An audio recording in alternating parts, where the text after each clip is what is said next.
Urang bari foggingnya, urang ngadongeng, urang carita we lah.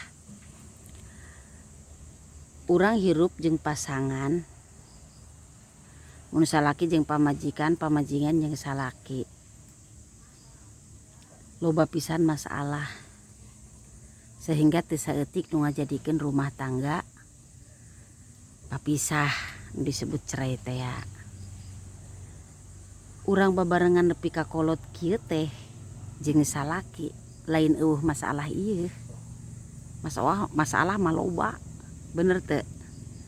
Soklah ngacung nu ngarasanya.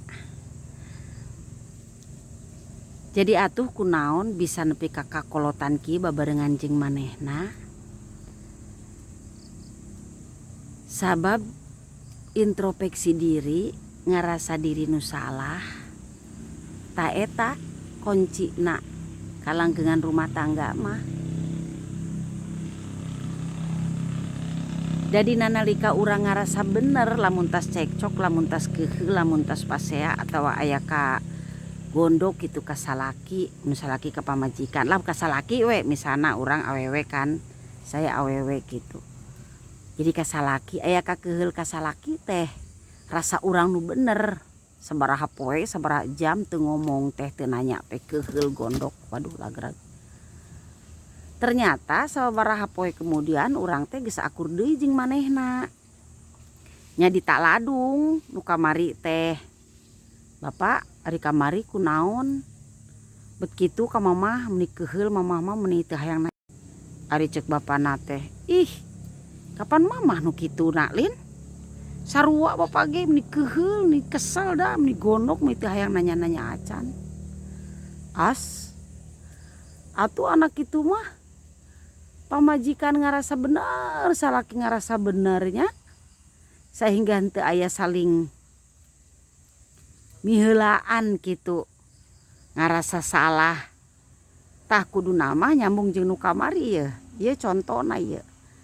Jadi nalika urang aya ka keheul papaseaan lah atawa pacengkadan, pacekcokan jeung salaki, sanajan cek diri urang salaki nu salah gitu. Ah urang we nu menta hampura. Mun ayeuna nu keur ngadengikeun ieu teh salaki, cek salaki asa aing ieu nu bener. Pamajikan anu teu bener teh, nu teu beunang ku urus, nu bangkar warah. Ah salaki we nu menta hampura gitu. Tah eta nu ngajadikeun rumah tangga teh langgeng diantarana gitu. Da lamun teu kitu lah geus matak paburencai paburantak wungkul. Ayeuna lamun mah ego duanana pisah we. Yo, pisah we misanana teh. Lain wungkul nguciwakeun kulawarga pamajikan, lain wungkul nguciwakeun kulawarga salaki. Tapi anak rek dikumahakeun. Nu jadi korban teh anak gitu da. Anak mana sih nu hayang indung bapana papisah gitu. Moal aya kalah kumaha ogenan. Jadi ku kituna ulah saling ego, ulah saling ngarasa bener, da buktina mah nu salah teh batur. Nu bener urang rasa teh. Padahal mah euing saha nu salah jeung saha nu bener teh gitu. Rasa teh batur we pasangan urang we nu salah teh rasa urang nu bener. Padahal cek pasangan urang ge kitu manehna nu ngarasa bener, urang nu ngarasa salah. Minta hampura lah ka salaki ka pamajikan sing remen gitu. Sota sholat tas di masjid cek leungeunna sun maafin mamahnya, hampura emaknya, hampura apanya, hampura nyai, hampura akang ge, akang hampura nyanyi gitu, hapuntenna gitu.